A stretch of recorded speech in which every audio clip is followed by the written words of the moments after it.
It is 6:30. I'd like to call the June 18th, 2025 meeting of the Bay City Planning Commission to order.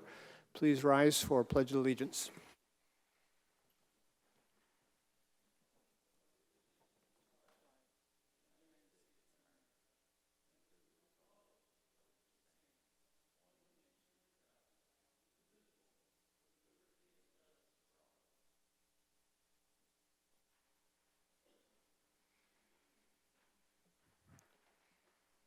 Good evening. Tonight we have present Commissioners Dennis Bonacek, Whitney Anderson, Timothy Beckman, Ashley Meyer, Sheila Turbot, Michael Burns, and myself, Douglas Rise. No invocation? Pardon me? No invocation? No invocation. We've never done an invocation. First item on the agenda is approval of the minutes from May 21st, 2025. It's your pleasure. I make a motion that we approve the minutes, May 21, 2025. Support. Do we have any items in need of correction? I did note one on page 5, under other business. Staff update Terry Multane, the last bullet point, rezoning for 1001 Center Avenue was approved by the City Commission. Wasn't that 600 and 614 Center Avenue? Yeah, that's correct. It would be the 600 and 614. With that, I would entertain an amendment to the motion with corrections.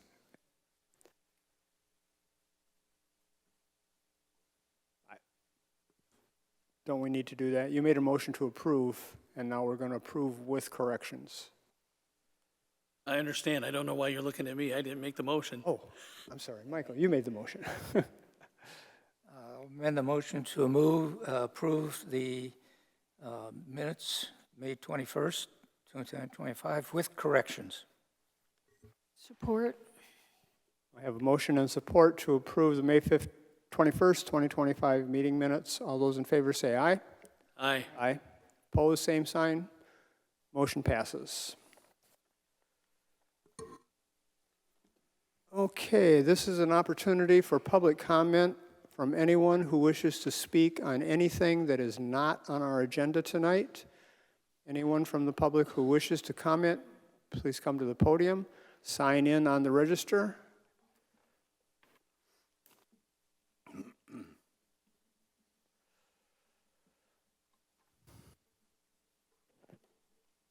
State your name and address. Hi, my name's Paul Kleino. I'm on 1713 10th Street over by Central. I didn't come with like a very specific ask today. I was just at the recent Zoning 101 meeting that just happened last week and got to talk to the consultant the city had hired after and was pretty pleased with what I got for people who weren't there. So mainly I just wanted to speak in support of some of the ideas proposed in his presentation that were maybe a little more bold or out of the box thinking, and I was hoping the Planning Commission could consider them. One of the topics he talked about was how traditionally across the United States we have this Euclidean zoning, you know, houses go over there, businesses go over there, industry goes over there, and how a lot of cities are starting to draw back on that because it kind of got rid of a lot of these varied public spaces that we know and love. In Bay City especially, we have neighborhood bars and other small businesses spread throughout residential areas which aren't technically allowed in some zoning rules. So as we look into next year, or even things to do before then, I just wanted to speak in support of being open to larger changes, being open to more of that sort of development, sort of thinking about where the city could go as opposed to just, you know, kind of refine it and keep it mostly the same. So there's all sorts of ideas out there. I think for people who do a lot of reading like myself, despite just being a random homeowner, things like parking minimums and lot sizes and stuff always come up. But just in general for next year, I just wanted to speak in support of, I spoke to the consultant quite a while and I quite liked what he had to say. So just wanted to speak in support of that. Thank you. Thank you. Anyone else from the public wishing to make comment, please step forward.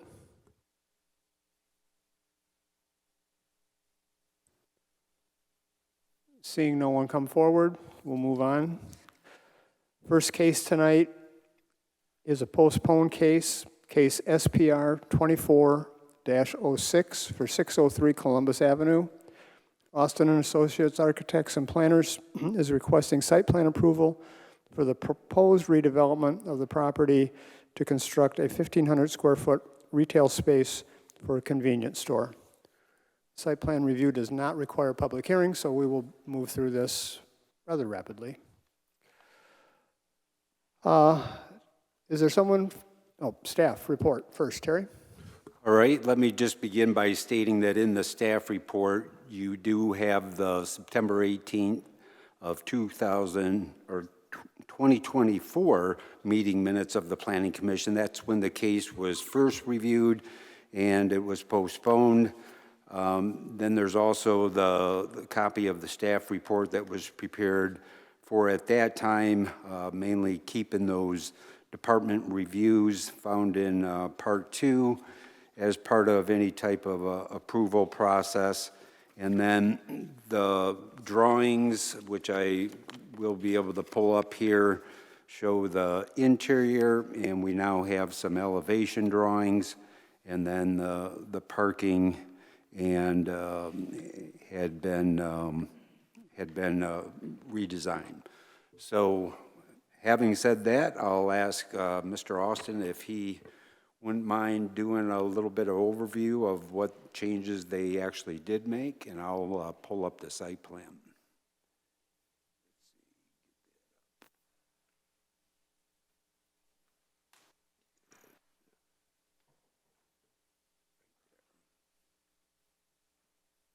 Please sign in to the register. I'm Lee Austin from Austin and Associate Architects. Can you sign into the register that's right there, Mr. Austin, I'm sorry, I'm hard of hearing. Can you sign into the register that's right there on the podium? It's for the public, for our records. I'm Lee Austin, Austin and Associate Architects. Oh, I see, okay.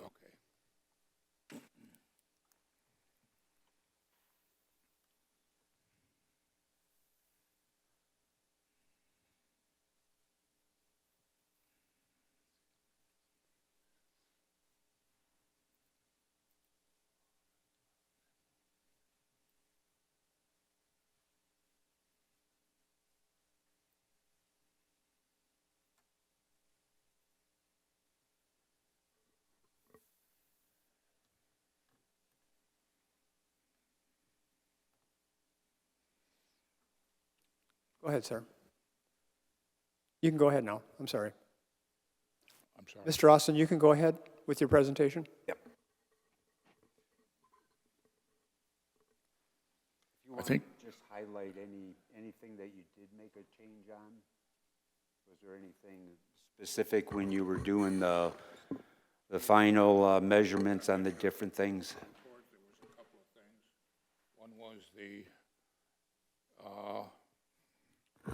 One was the reverse of the trash and the unloading.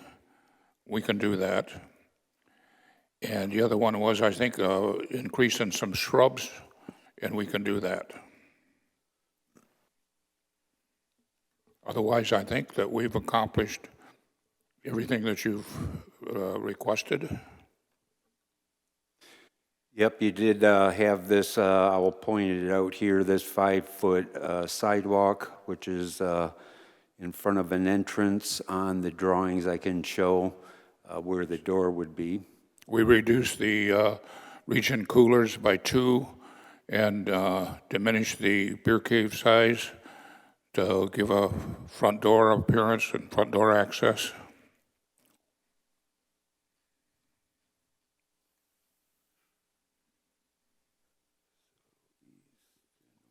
Do any commissioners have questions for Mr. Austin? So, just to make sure I'm understanding this correctly, the new layout for the flow of traffic is in off Madison and then out on the alley? Correct.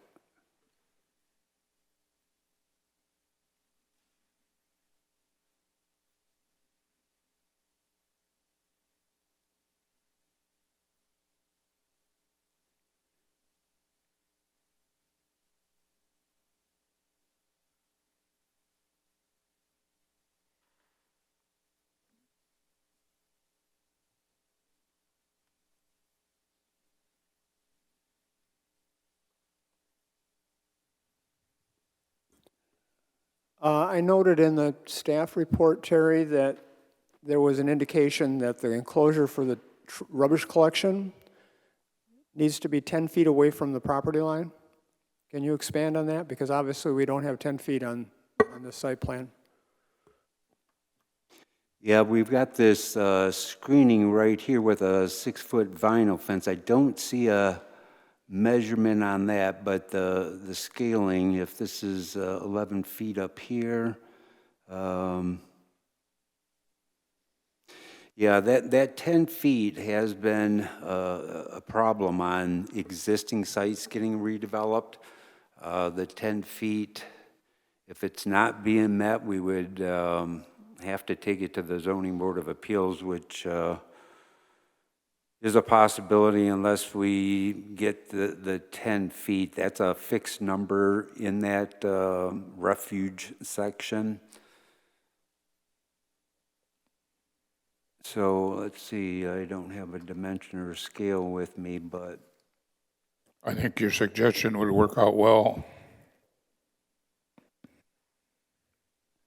the suggestion being the variance, or you think there might be a, well, it's hard to see another spot where it might work here. One of the things I'd like to note is that a dumpster enclosure must be 5 foot off the building per code. You've got this dumpster enclosure attached to the building.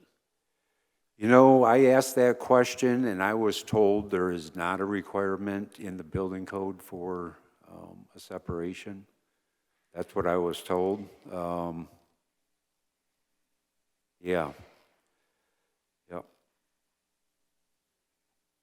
Surprisingly, that's what I was told. Well, it's a fire hazard is what the difference, the distance required was set for. It was by fire code, not building code. I should have said that. Yeah, I don't think that's even in the staff report as a comment either. Let me get back up here. Let's see, that's the meeting minutes. Let me find the staff report. And this. Oh, not everything is here.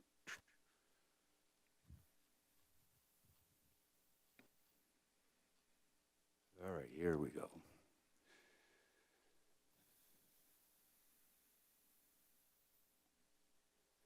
Yeah, there was no comment. I mean, I can double check that, but I know specifically from the building code, there was not a requirement, because I had asked that question specifically, who I had access to, which was the building official. And then I see on the fire marshal that it was just marked approved. So obviously, we do have to meet any code that's required. I'm not aware of one, but I can double check. And then that will, get into where could that placement be that would still provide a 10-foot.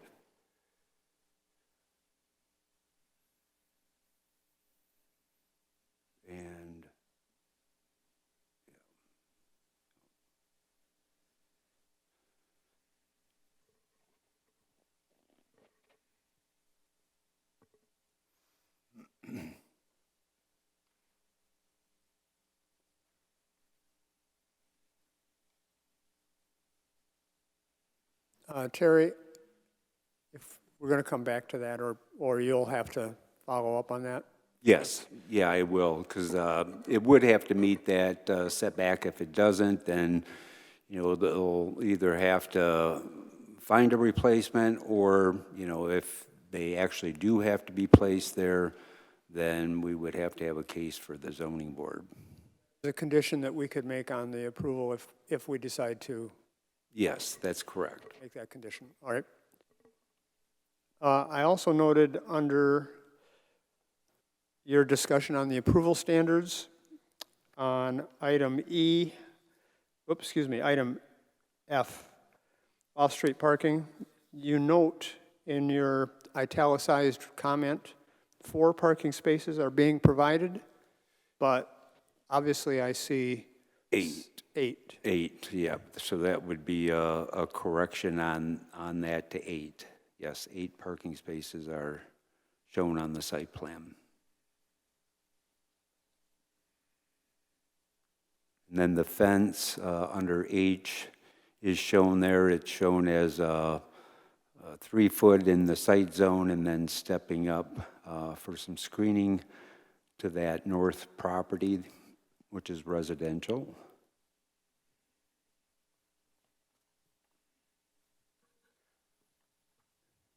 Is that going to be a transition? It's not going to go from 3 feet to 4 feet, or to 6 feet. It's going to go. Right. That's what we prefer to see, is a gradual step up. Matter of fact, the new fence regulations will outline that requirement. It doesn't specify it right now, but try to visualize where it does look better in appearance if it's stepped up I gradually. saw that from the site plan, and I was wondering about that.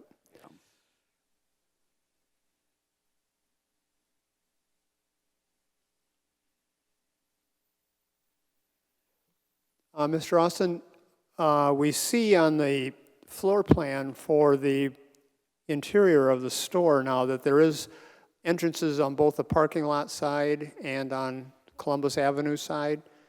That was made based upon our last discussions that we had on this. Is that correct?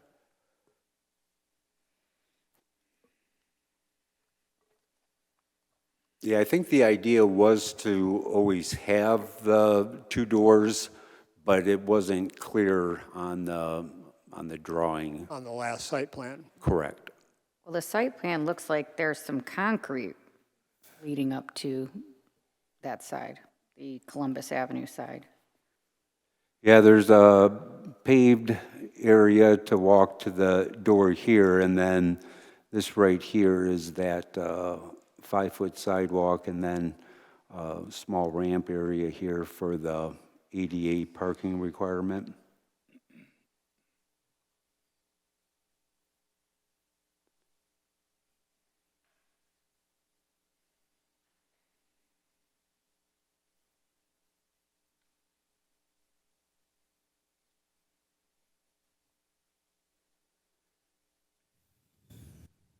Question of clarification also on, under the approval standards, item E, you note that the sidewalk in the front of the store should be extended through the green belt to connect to the sidewalk? Yeah, and that's actually already been done. That's been done, okay. Yeah, right, yep, that would be this area right here. Yeah, you can see that concrete. So obviously, they're still planning on doing that front entrance, because that, Correct. yeah.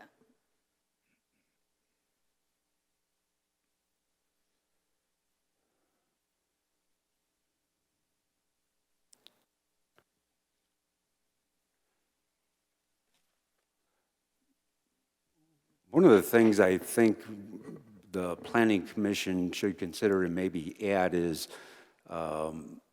directional signage. It doesn't have to be lighted in that, but I think with the idea of the one-way, making sure that that traffic, does meet those requirements, there should be some type of, at a minimum, it'll be striped with that arrow, but just anything to make sure that that continues to function as a one-way would help with the site circulation. Should we not also consider some signage on the the alley itself, because they'll be coming from a one-way parking lot behind the store into a two-way alley, and there probably should be some signage there also, I would. Right, yep, there could be. I'd have to work with our city engineering department for any signage that would be within that 20-foot. But, yeah, there should be something, up in this corner to prevent somebody from coming in this way. Because the angle is not designed to have anybody come in that way.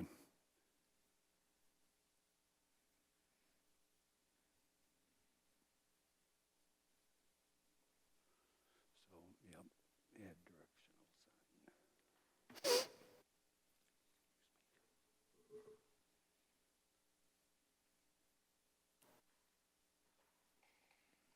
Any other questions from commissioners for the applicant or staff? In the original discussion, we talked about lighting. Is that noted somewhere? Let's see, we've got,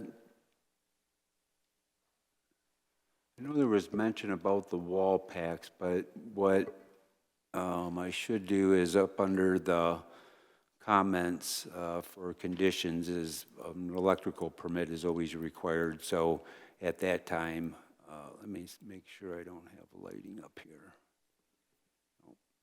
I note under item K, Ashley, that it does say lighting for the parking area will need to be shown and lighting wall packs may be considered. So I just didn't know if I was missing it somewhere or if it's there and I'm blind. We can make it conditional upon staff review and approval.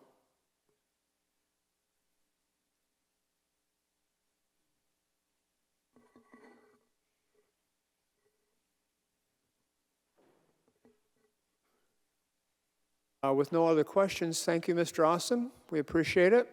I'll now open the floor to any other members of the public who make to wish comment on case SPR 24-06 for 603 Columbus Avenue.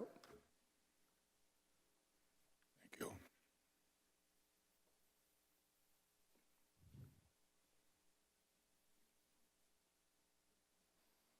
Seeing no one come forward, we can move into decision mode. This does not require a public hearing, but it does require reviewing the approval standards that are provided to us by staff. I believe we can certainly make conditions on this for a couple of items that we've discussed tonight, and I believe that we should do that. But I will entertain a motion on SPR 24-06. Move to approve.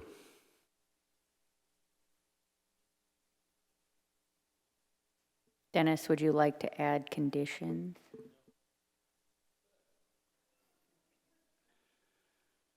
The uses comply with the applicable zoning district uses and dimensional regulations. All elements in the site plan are harmoniously and effectively organized in relation to size, shape, and character of the lot and the type and size of proposed buildings, location and layout of landscaping, and off-street parking areas. And I want to commend whoever put the site plan together, because after the last couple, I was scratching my head, but this one actually looks nice. So thank you. The location design of the driveways is safe. Access to the site is designed to minimize conflicts between vehicles and pedestrians or traffic using adjacent streets and alleyways. Vehicular circulation on the site is designed to be safe and convenient.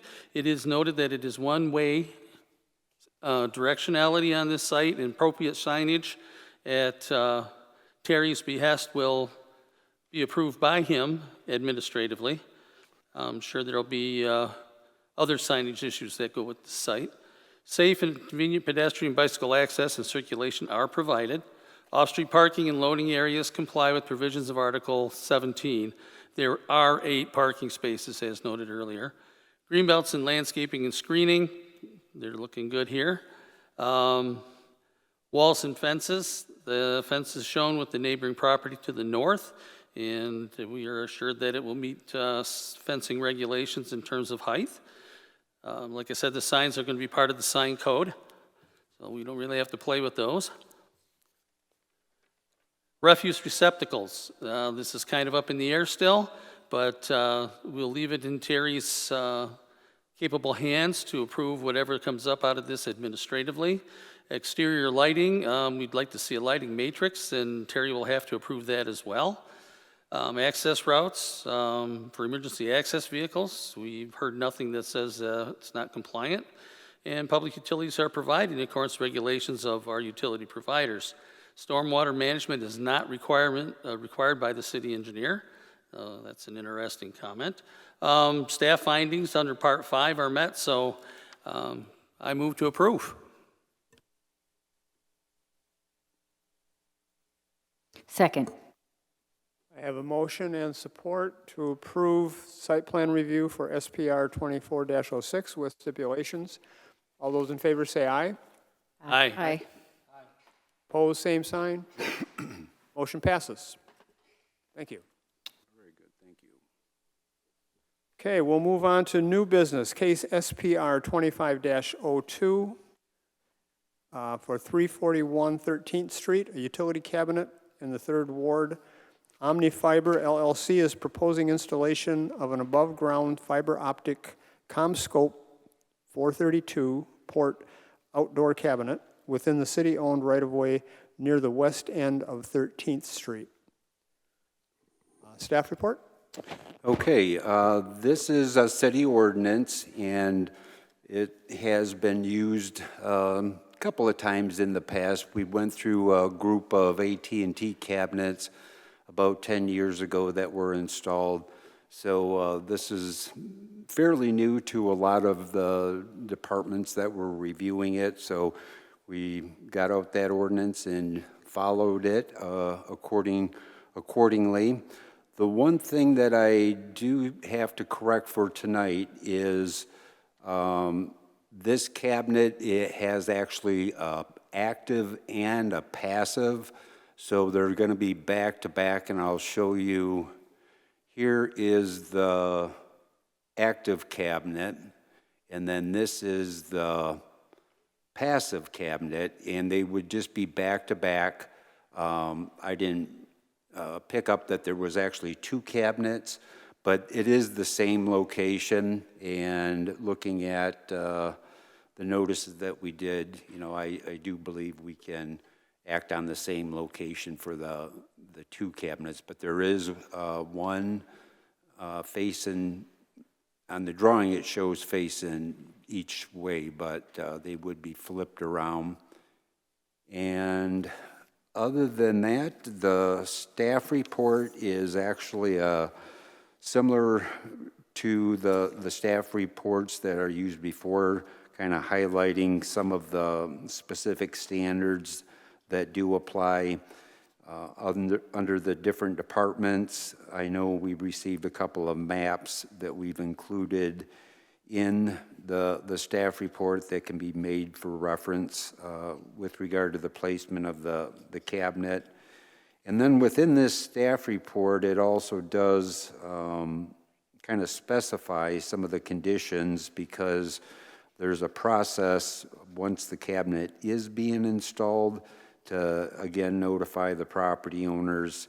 And then there's also accurate as-built drawings to be submitted. So the recommendation would be to approve the location of these 2 cabinets.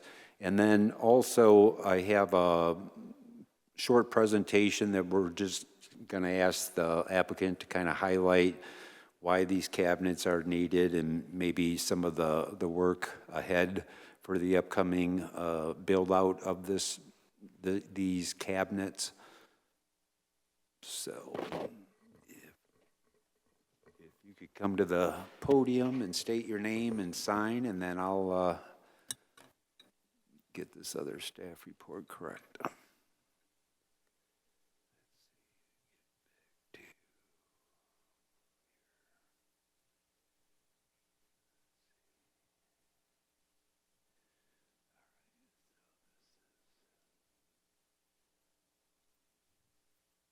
You can begin any time if you'd like. All right, thank you, guys. My name's Carl Kopchak. I'm the Director of Construction for Omni Fiber. So what we've brought to you guys today is our cabinets. We divide the town into what's called FDHs, so we call these FDH cabinets. This one in particular is called F13. So for this one, we have an active cabinet, which is a powered unit. I think it's page 7. Go to 7. No, keep going. Right there, yep. All right. All right, so in this FDH, we will have a powered cabinet. That is what produces power and shoots out the light to the rest of the city to provide the fiber optic. So if you're looking at this page, the cabinet down there where the pickup truck is, that's the one that we'd be installing down here for F13. It's roughly 3 by 3 by 6. That is the only powered cabinet. All these other cabinets, we're going to refer to them as passive cabinets, and they are simply just a giant splitter for us to be able to plug in the fiber to the customers.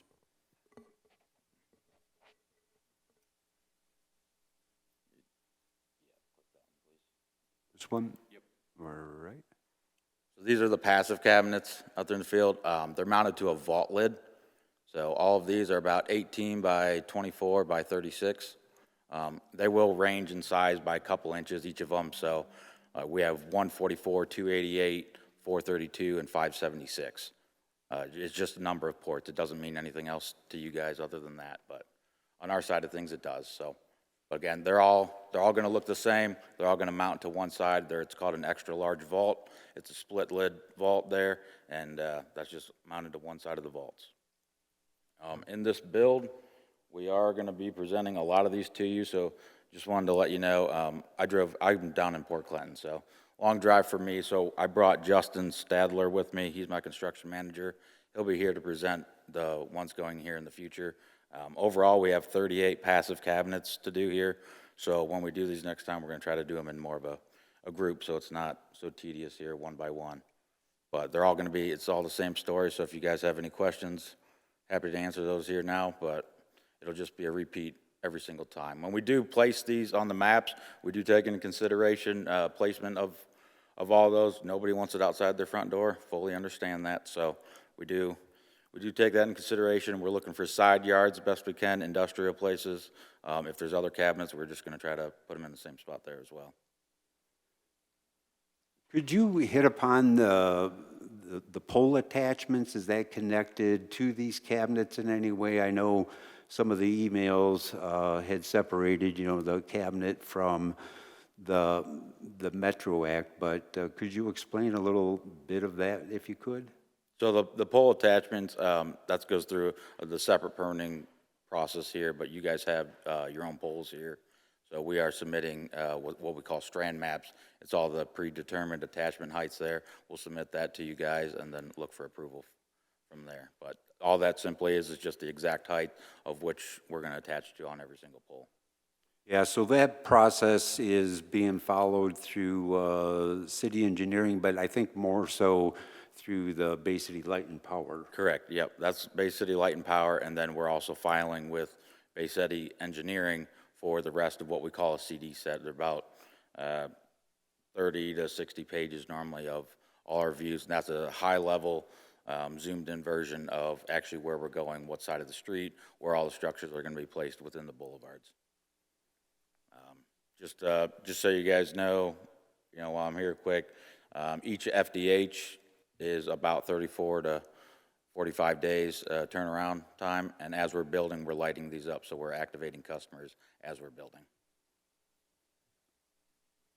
All these cabinets, restoration, it is happening simultaneously, not same day, but within a week and a half, weather dependent. All these will be restored. With us being up north here a little bit, now you guys get a winter, so they probably won't look the best during the winters, but other than that, we put them on a list that we share with the city so that nothing gets forgot, so we come back in the spring and tidy everything up. A question on this particular installation. Are you planning any traffic ballards to protect the cabinets? Not on this one, no. Because there was a recent auto accident where a car jumped the curb and ran into the Housing Commission's property just south of where you're going to be at. So it does happen, and I didn't know if that was something that you'd be concerned about or not. We have definitely done it, just, this doesn't look like a high-traffic area to us, so wasn't too high of concern. If we went, more on a busy street, we would take that into more consideration. I mean, if it's your recommendation, for this area, you guys know this better than I do, so gladly, that's something simple that we can always add. Only looking out for your best interests. Yeah, the Ballards are nice, but if they're going fast enough, it's not gonna, And there's certainly nothing that requires it from our standpoint, so. Any other commissioners have any questions? I'd rather hit the cabinet, it'll give a little. This service you're providing, is it in competition with Spectrum? yes. Okay. How much of the city are you guys planning to cover by the time you're done? The entire thing. All of it? Like, yeah, literally everything, so. There'll be a few carve-outs, if it's not dense enough, some industrial places are a little bit harder because it's so spread out. And if we can't get on the poles, then we have to directional drill everything. So the cost doesn't make sense for us. What do you And I think know about there has, graffiti? oh, I'm sorry.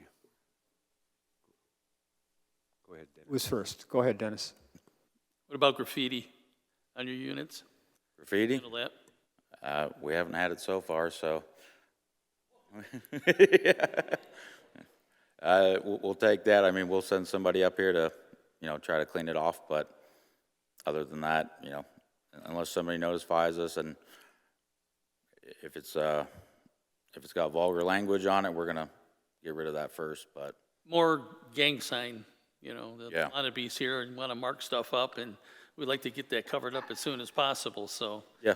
All right. No, for sure. So as we're building, we put out what's called door tags. We put those out 48 hours in advance of that specific neighborhood, but the number and every contact information isn't going to change.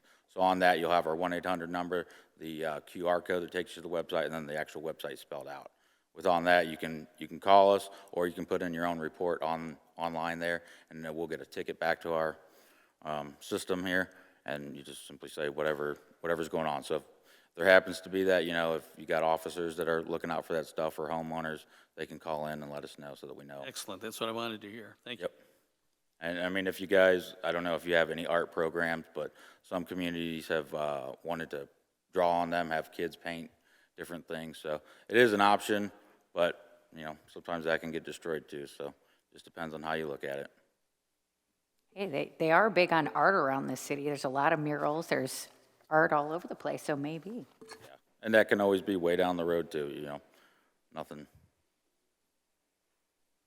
I was just going to add that I know there has been some communication with the city engineer as far as the construction of these with regard to traffic control devices and timing, just to make sure that with the impact that we have currently with the bridge situation and some of the detours that are established, I know our city engineer has spoken with them and making sure that there's minimal disruption to some of the areas while work is being done. To piggyback off of that, at this time, we're only going to be allowed to do one FDH at a time. On a normal build, we're doing 3 to 4. So we're going to try to work up to that, get out of we're starting right where all the traffic is coming because of the bridge closures. So once we get out from there, we're going to ask to try to speed things up a little bit. Do we have any written comments? No. Nope, none received. Are there questions from commission to staff or the applicant? Yeah, Terry, it does mention here as one of your comments in this table here, is the proposed cabinet within 10 feet from the intersection of a sidewalk or street and the edge of a driveway. I was looking at the picture and I don't see that. Let's see here. It looks like the only driveway is quite far away. So the question, is it within 10 feet from the intersection of a sidewalk or street and the edge of a driveway?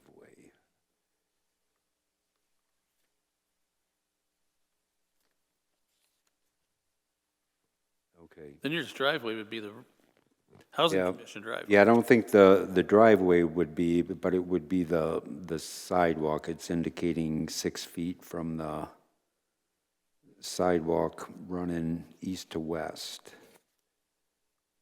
I think that separation distance would be more of a north-south sidewalk situation. Well, it's not asking whether there's a sidewalk within that distance. It's asking if there's an intersection of a sidewalk with the edge of a driveway. That's the question, a sidewalk or a street.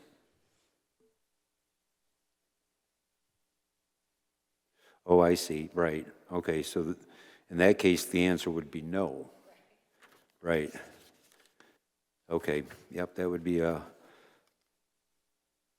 no. Because it is tying the sidewalk to the edge of the driveway.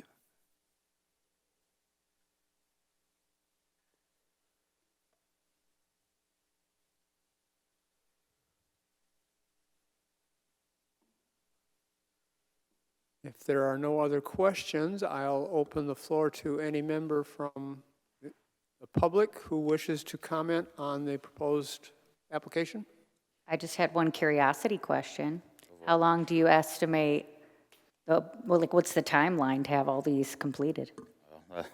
That depends on how fast. Ballpark. we move here. So if I could do all 4 at a time here, we'd be out of here just a little over the first of the year. Probably, depending on weather, of course, so that's perfect weather. So, probably into February, March, but at the time frame that we're going now, 2028, I think, is what it kind of came out to be. So that's why we'd really like to speed it up. I was just curious. It has no bearing. I was just curious. Yep. I had a question too. Do we ever require any kind of screening at all? Landscape screening for these? Not that I recall,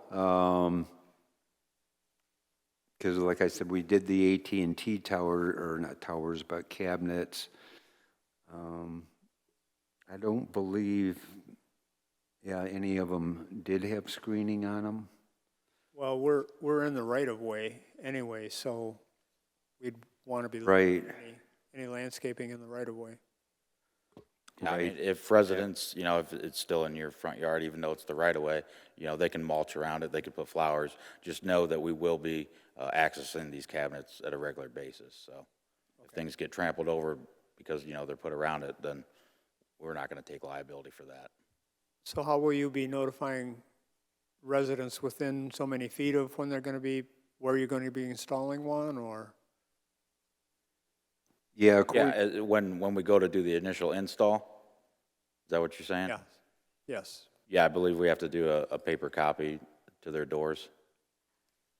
But then I'm saying, after we get this built and then, it's open for sale, and say you as a customer signs up, you'll be hooked up at your house, and then the tech also has to go to these cabinets to do the final connection within the cabinet. Terry, I anticipate then that we'll be getting something more consolidated in the future for site plan reviews, multiple locations on future installs? Yeah, we still will have to have each one individually listed because of the letters that go out in the different notification. There was, talk, I haven't pursued it, but, could we do some type of a batch cost instead of taking each one individually? So, yeah, we'll work on that to try to, maybe put a bigger package of them together and save some time that way. And then there was also, the cost per application fee. And if we're doing, well, at one time I thought maybe it was even as high as 50 cabinets. So now if we're at 38, I was going to talk to the city manager, just see on pricing. Other than that, we still would have to get an application in for each location. Doug, to your previous question, it does state that one of the conditions to issue a permit is that they have to notify 14 days before anyone within 100 feet. So, Right, yep, there is that process that is outlined in the staff report.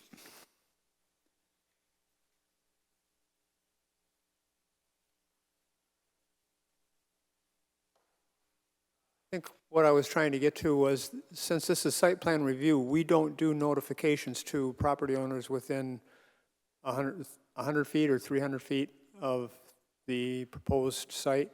Yeah, So- this one is more similar to our street and alley vacations because it's a separate code within the city code of ordinance. So the zoning code is chapter 122, but then some of these other city codes, they're written for the planning commission to take action on them, but the action itself doesn't need to follow the Michigan Planning Act because it's not a specific code that is written under the Michigan Planning, Zoning, Enabling Act. So there is reference to the Planning Commission and the steps and the processes that it goes through, but we more importantly follow the ordinance as it's written, and then also the notification to those property owners. The change that's different, for example, is under our Michigan Planning Act, we have to notify people of those special uses within 300 feet. This ordinance was written that just the people within 100 feet are notified.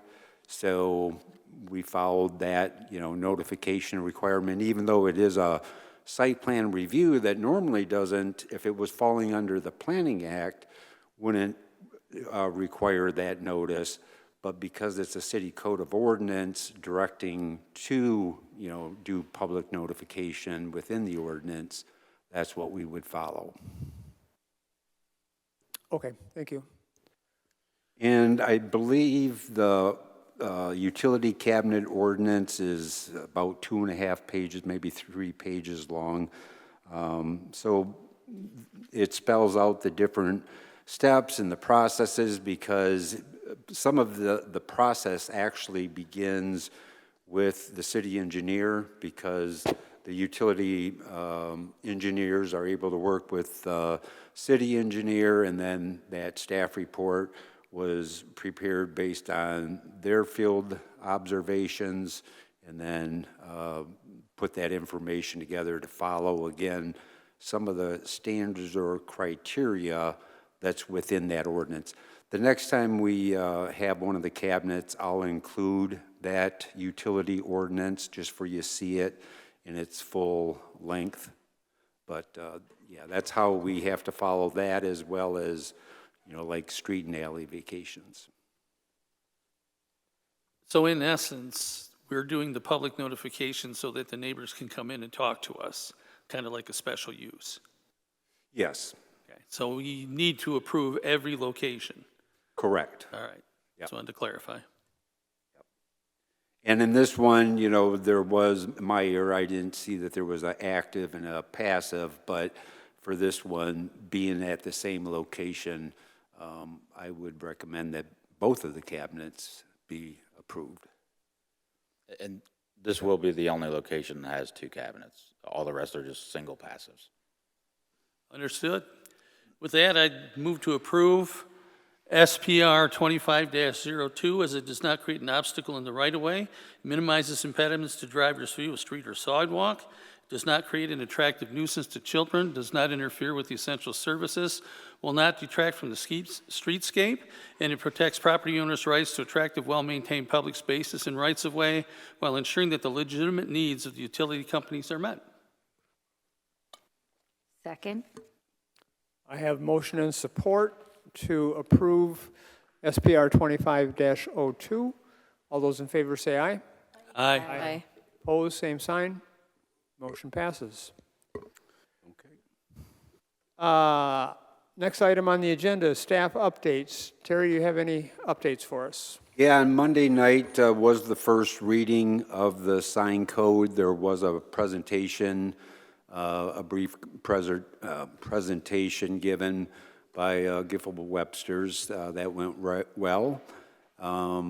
It was on consent and didn't get pulled, so there was no questions once the action was taken, and now it'll be on for the next agenda, and then get that adopted. And then we'll, as you know, we had the zoning 101. We were able to get some good feedback from that. I was hoping maybe a little bit more of the city commissioners were able to attend, because we did kind of postpone doing the zoning 101 to make sure that they were kind of settled in to their city commission responsibilities, and then kind of explain. But I think it was well received. Just being offered was something good. And then after this week, we'll get a schedule. I'll start when we have our Friday meetings, start laying out some discussion points of how to involve the Planning Commission and have you guys see maybe a little bit more of some of what we're starting to work on.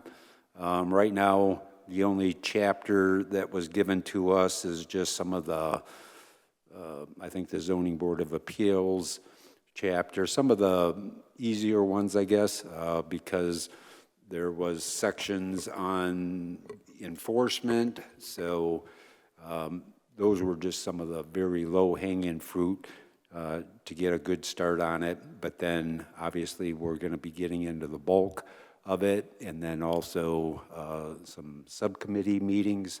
So I'll lay that all out better at the July meeting. Other than that, we're just also having the budget approved on Monday night. That there is a position in the Planning and Zoning office. It's going to be the zoning enforcement officer. So we had that position, and then back in 2017, that position was moved and no longer part of the planning department. So we do have that position that is funded. So I'll be doing a job description and a notice and hiring for a zoning enforcement officer. So that will help, because right now code enforcement is giving us some assistance with zoning matters. They do, happen out there, whether it's, a use that is expanded well beyond what they should be doing. I have about 3, maybe 4 active use cases right now, and that would be, the position of the zoning enforcement officer, being able to follow up on things. The other duty that position would hold is following up on site plans.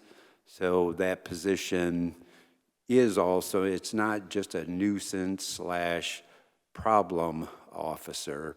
It's actually a position that will be utilized during plan review. That person would go out if there's conditions, make sure that things are followed up on. That was one of the shortcomings we've always had, is you put so much time and effort into the initial staff report, the discussion, the meeting minutes, and then you're typically on to the next case or the next problem. But as you know, these different conditions and things that have to be installed, somebody does need to follow up and make sure that those are done. So by having this position, that will help tremendously to make sure that the site plans are followed up on, because that would be part of that responsibility also. So that's really good news, really, really good news for the planning department to be able to have that position back. I think that's about all I have. Do we have an update? We have one more case that's been postponed for 1001 Center. Do we have any update on that? I did not hear of an update and did not receive anything for this meeting. I was out of the office starting, last Thursday, and then I was out of the office this week, kind of going through some emails, but I did not hear from Lindsay as far as a revised site plan. So I will be reaching out and contacting her. Doug, do you remember when we postponed, did we do that to a date? That's what I was just looking for in the minutes to see if I had them. Did we do that last month or the month before? It was last month. Yeah, Last month, and we postponed it to the next meeting, To so. the oh, next okay. meeting. Right, Yeah. I have to think do we, another Yeah, we got those that's meetings. what I was remembering too, that we needed to do it again. So we can postpone it again, but we would need another motion to postpone for one more meeting. I will make the motion postpone it until our next meeting. Second? I have a motion and support on the site plan review and special use permit for 1001, excuse me. Yeah, it was special use, wasn't it? For 1001 Center. All those in favor say aye. Aye. Aye. Aye. Opposed, same sign. Motion passes. If I could just follow up with one comment, Lisa and I were talking about, if there's one individual that I know is quite interested in the project and has expressed some concerns, I know he has visited our office multiple times. I would just remind the Planning Commission to be, careful having a one-on-one dialogue because, some of the comments or questions that may be made are best held at the public meeting. And I know the gentleman can sometimes be quite, demanding of some of the responses, but I would just remind the Planning Commission it's best that the individual, speak at the public meeting, and then there won't be any conflicts, so. Is he polling the commission? No, he's just been interested and came into the office when I was out of town and had asked staff several questions. So I was expecting to maybe see him tonight, but just in case, he would maybe be at the next meeting because we did tell him tonight that there was nothing submitted for tonight's action. So you've been out of town a lot lately, and you get tomorrow off too? Actually, tomorrow is a Juneteenth holiday. So, yeah, it's a holiday now. Terry actually came back from the UP for our meeting tonight, so I want to thank him for that. Yeah, thank you. Terry, you've never heard any more about the gentleman with the tire service center? Is he just, No, he. you never heard just any more? He decided to close I was the hoping he would business. pop back up again, but. Yeah, nope, he decided to close the store and, yeah.